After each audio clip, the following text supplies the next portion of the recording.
तो अब हम ये देख लेते हैं कि ग्राफ कैसे प्लॉट करना है। ठीक है, तो ये ओ एक्स एक्सिस पे हमने टाइम ले लिया, ईयर ले लिया, और वाई एक्सिस पे हमने अपना ये प्रोडक्शन ऑफ व्हीट वाला वेरिएबल ले लिया। ठीक है, तो हम टाइम देख लेते हैं, ये 12, 13, 14, 15, 16, 17 तक ये हम प्लॉट कर लेंगे। और इसी तरह यहाँ पे जो मिनिमम वैल्यू है ये 4 है, मैक्सिमम 17 है। तो ये हम जो है 3 3 का गैप ले लेते हैं, 3 3 6 3 9 12 15 18, इस तरह से हमने गैप ले लिया। तो अब हम यहाँ 12 की वैल्यू ले लेते हैं। 12 की वैल्यू है 4। तो 12 की वैल्यू ये 3 4 5 6, इस तरह से हम ग्राफ पे जब इसको बनाएंगे तो ये सही बनेगा। तो 12 की वैल्यू ये 4 आ जाएगी। 13 की वैल्यू है 8, तो 13 की वैल्यू ये 8 हम यहाँ प्लॉट कर देंगे। 14 की वैल्यू है 6, 14 की वैल्यू 6 यहाँ पे प्लॉट कर देंगे। 15 की वैल्यू है 12, तो ये 12 यहाँ प्लॉट हो जाएगा। 16 की वैल्यू है 10, 16 की वैल्यू है 10, तो ये 10 यहाँ प्लॉट हो जाएगा। 17 की वैल्यू है 17, तो 17 की वैल्यू 17, 17 की वैल्यू 17 यहाँ प्लॉट हो जाएगी। ठीक है, तो अब हम क्या करेंगे, इन सभी लाइंस को मिला के हमारा जो है एक कर्व बनेगा जो वाई की ओरिजिनल वैल्यूज़ का जो है वो कर्व आएगा। जो लाइन आएगी ओरिजिनल वैल्यूज़ ऑफ वाई, वो लाइन आएगी। ठीक है, इसको हम स्केल से करेंगे तो इस तरह से ये हमारी बन जाएगी। ठीक है, तो ये आ जाएगी y o, original values of y. ठीक है, अब हमें क्या है, अपनी ट्रेंड लाइन प्लॉट करनी है। तो ट्रेंड लाइन के लिए क्या करेंगे, हम ये जो सेमी एवरेज आए हैं इनको प्लॉट करना है हमने। किसके अगेंस्ट, ये 2013 के अगेंस्ट और ये 2016 के अगेंस्ट, इन वैल्यू को प्लॉट करना है। तो 2013 के अगेंस्ट, 2013 के अगेंस्ट वैल्यू है 6, तो ये हमने यहाँ प्लॉट कर दी।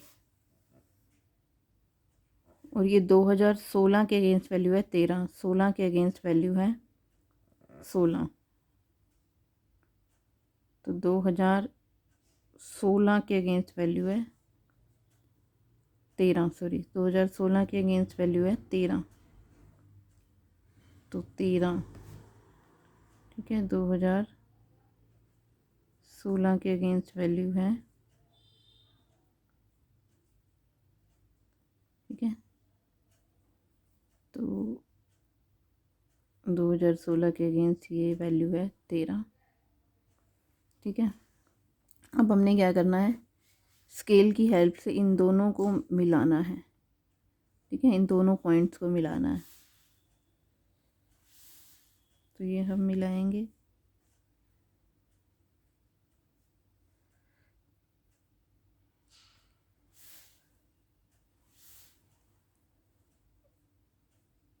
तो स्केल की हेल्प से आप मिलाओगे तो ये सीधी लाइन ड्रॉ होगी जैसी भी आपकी। ठीक है, फिर इस लाइन को हम थोड़ा सा आगे और बढ़ा देंगे।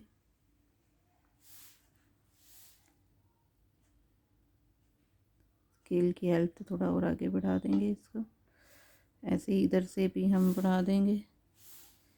ठीक है,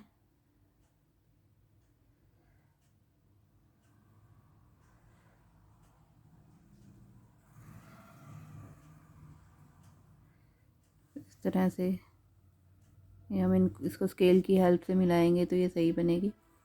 ठीक है, तो इस तरह से ये जो है हमारी ये ट्रेंड लाइन होगी। ठीक है, ये ओरिजिनल वैल्यूज़ की लाइन और ये ट्रेंड लाइन। तो इस तरह से सेमी एवरेज मेथड में हम इस तरह से जो है ट्रेंड वैल्यूज़ जो है ग्राफिकली कैलकुलेट करेंगे। ठीक है, तो अभी जो है हमारा नेक्स्ट टॉपिक है, ये तो हमने ग्राफिकली बनाया है कि कैसे हम करते हैं। अब है कि ट्रेंड वैल्यूज़ कैसे कैलकुलेट होंगी। ठीक है, तो अब है नेक्स्ट टॉपिक हमारा कंप्यूटेशन ऑफ ट्रेंड वैल्यूज़, कि ट्रेंड वैल्यूज़ कैसे कैलकुलेट करनी है। तो इसके दो मेथड हैं, एक तो है ग्राफिक मेथड, ठीक है, एक तो है ग्राफिक मेथड। और दूसरा कौन सा मेथड है, दूसरा है हमारा मैथमेटिकल मेथड। ठीक है, तो हम सबसे पहले मैथमेटिकल मेथड करते हैं, उसके बाद ग्राफिक मेथड करेंगे। तो मैथमेटिकल मेथड क्या कहता है कि हमें जो है एनुअल चेंज निकालना है सबसे पहले। तो एनुअल चेंज कैसे निकलेगा, इसका फॉर्मूला है difference of two semi average values, difference of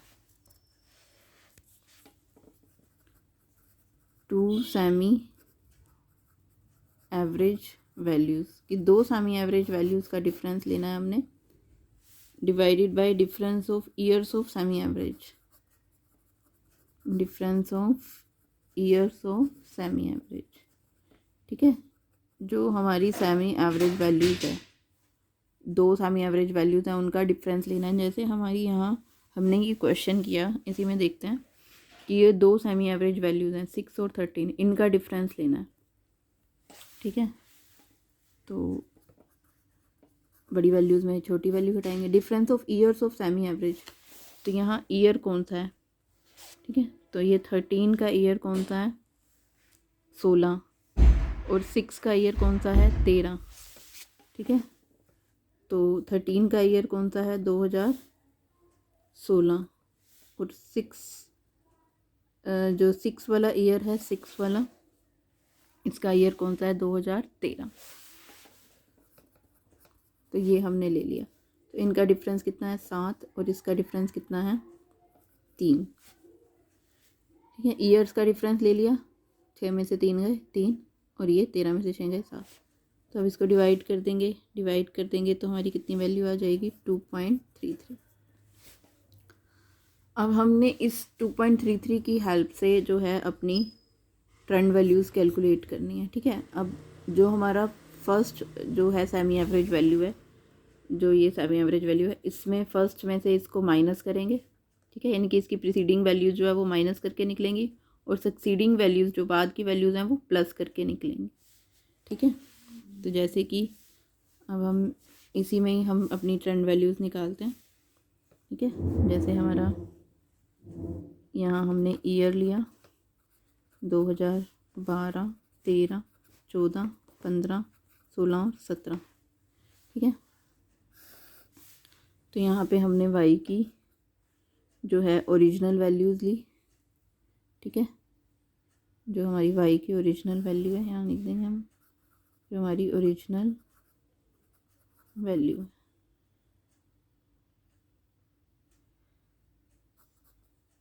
जो हमारी ओरिजिनल वैल्यू है हमारी 12 में कितनी है, 4, ये है 8, ये है 6, ये है 12, ये है 10, और ये 17। ठीक है, फिर हमने इनका क्या लिया, सेमी एवरेज। ठीक है, जो सेमी एवरेज हमने निकाला था वो हमारा यहाँ 13 के ईयर के सामने 6 आया था, और यहाँ 16 के ईयर के सामने 13 आया था। ठीक है, अब हमें ट्रेंड वैल्यूज़ निकालनी है। ठीक है, ट्रेंड वैल्यू, तो ट्रेंड वैल्यू निकालनी है हमने मैथमेटिकल मेथड यूज़ करके। तो वो कैसे निकलेगी कि जो ये हमारा फर्स्ट वाला जो वैल्यू है, ठीक है, ये जो ट्रेंड वैल्यू है फर्स्ट वाली, इससे पहले जो वैल्यूज़ निकालनी है वो माइनस करेंगे हम चेंज को, जो इसके बाद की वैल्यूज़ हैं उसमें प्लस करेंगे। ठीक है, तो इसके पहले की वैल्यूज़ में हम 2.33 माइनस कर देंगे, ये आ जाएगा 3.67। इसी तरह 13 की वैल्यू 6 है, बाद में हम क्या करेंगे, 2.33 को प्लस कर देंगे। ठीक है, तो ये 8.33 में 2.33 ऐड कर देंगे तो ये 10.66। फिर इसकी वैल्यू 13 ही है, इसको 13 ही लेना है आपने, और फिर यहाँ पे क्या करेंगे, 13 में 2.33 हम क्या कर देंगे ऐड, यानी कि आ जाएगा 15.33। ठीक है, तो इस तरह से हम मैथमेटिकल मेथड की हेल्प से ये ट्रेंड वैल्यूज़ कैलकुलेट कर लेंगे। ठीक है, इसी तरह अब हमें ग्राफिक मेथड में क्या करना है। ठीक है, ग्राफिक मेथड में हमें क्या करना है कि हमें जो ये ट्रेंड वैल्यूज़ हैं ये प्लॉट करनी है ईयर के अगेंस्ट, जैसे 13 के अगेंस्ट 16 है और 16 के अगेंस्ट क्या थी हमारी, 16 के अगेंस्ट हमारी 13 थी। तो ये वैल्यूज़ हमें प्लॉट करनी है। फिर इन दोनों को क्या करना है, इन दोनों को मिलाना है, ठीक है। फिर इन वैल्यूज़ को आगे मतलब इन दोनों को मिलाना है, तो ये हमारी लाइन जो बनेगी। फिर इस लाइन को आगे एक्सटेंड करना है, ये आगे एक्सटेंड कर दिया, ठीक है। अब किसी भी ईयर की वैल्यू निकालने के लिए हमें क्या करना है,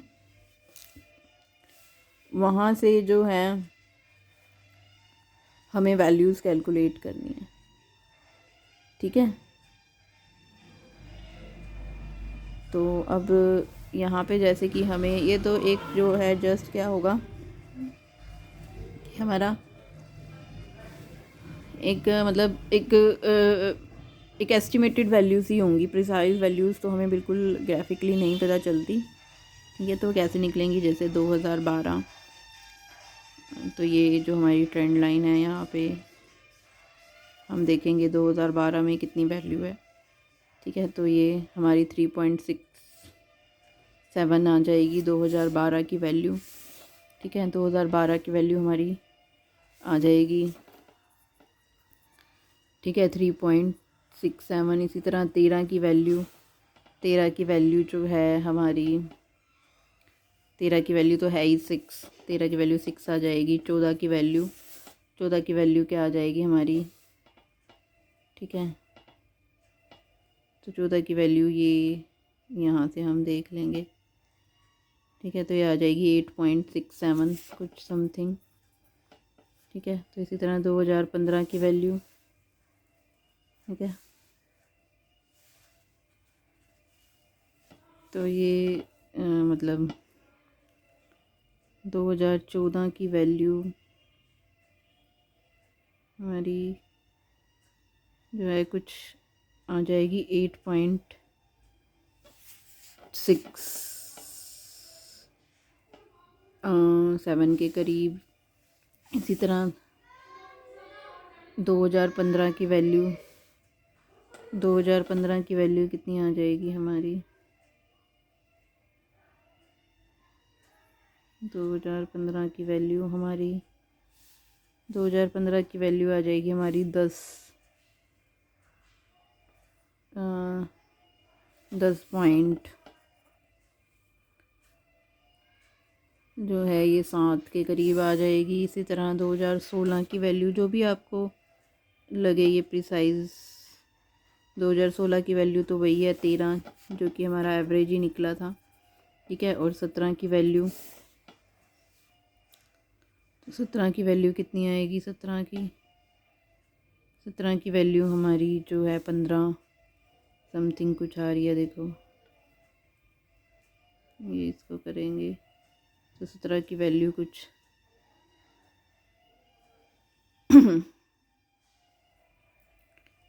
तो 17 की वैल्यू कुछ ऐसे ही निकलेगी आपकी, ठीक है।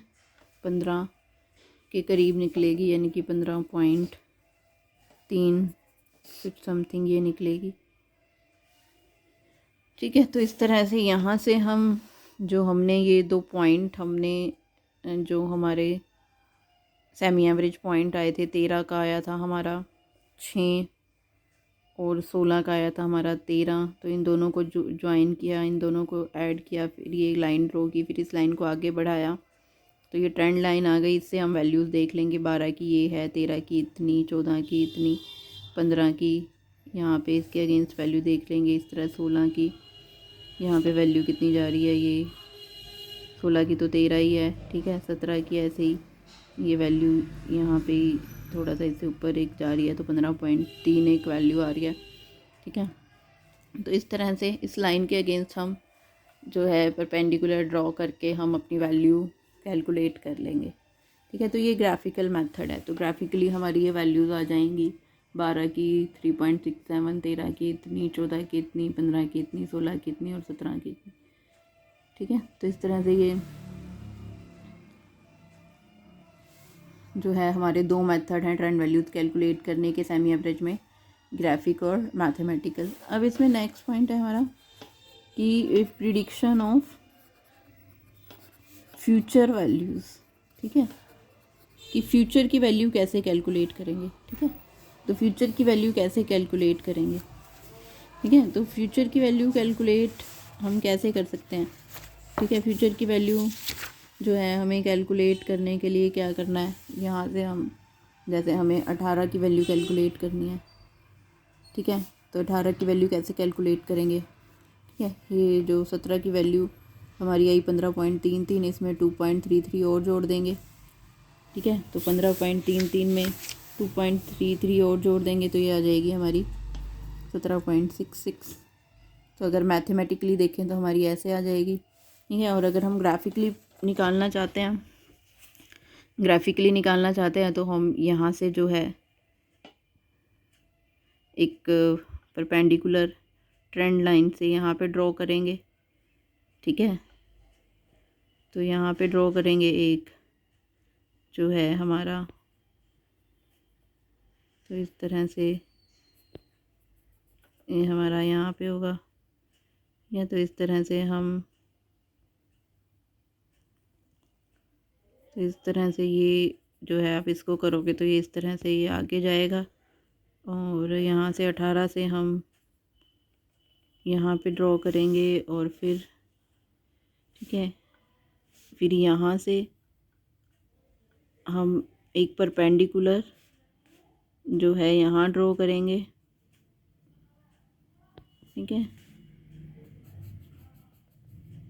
तो ये एक ग्राफ की हेल्प से करेंगे तो हमारा जो है सही निकलेगा, ठीक है। तो अभी थोड़ी सी लाइन हमारी टेढ़ी हो रही है, यानी कि एक परपेंडिकुलर हमारा यहाँ से जाएगा, ठीक है, और उसी को हम यहाँ से क्या करेंगे, स्केल की मदद से मिला देंगे, ठीक है।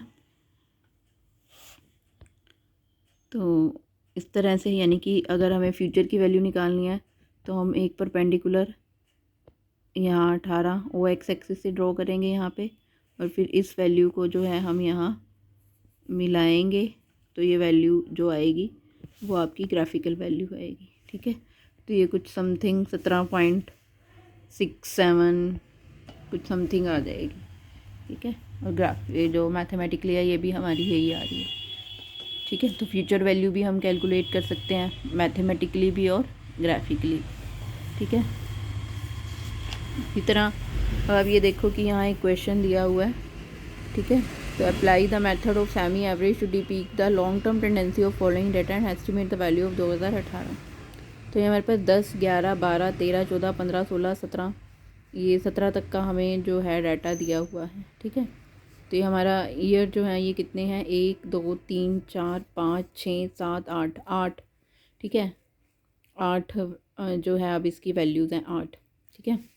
तो अब 8 वैल्यूज़ हैं, तो अब ये 4-4 के 2 पार्ट बनेंगे, 4-4 के, ठीक है। तो ये 4-4 के हमने 2 पार्ट बना दिए, इनका टोटल ले लिया, ठीक है। अब इनका टोटल, अब टोटल कहाँ लिखना है, मिड में लिखना है, ठीक है। जैसे ये 2 हो गए और ये 2 हो गए, इनका मिड कितना आएगा इन दोनों के बीच में, तो यहाँ लिखना है, यानी कि ये जो मिड आ रहा है ये 11 और 12 के बीच में आ रहा है। ऐसे ही इनका मिड कितना है, 14, 15, 16, 17, ठीक है।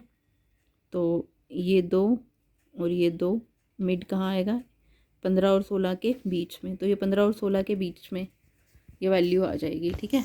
और 15 और 16 के बीच में अब यहाँ पे क्या है कि 2010 में 10,200 है, तो फॉल्स बेस लाइन यहाँ में ड्रॉ करनी पड़ेगी, हम कट लगा देंगे, ठीक है, या एक लाइन ड्रॉ कर देंगे, ठीक है। इस तरह से हम अपना एवरेज जो भी हमारी ओरिजिनल वैल्यूज़ है वो शो कर देंगे।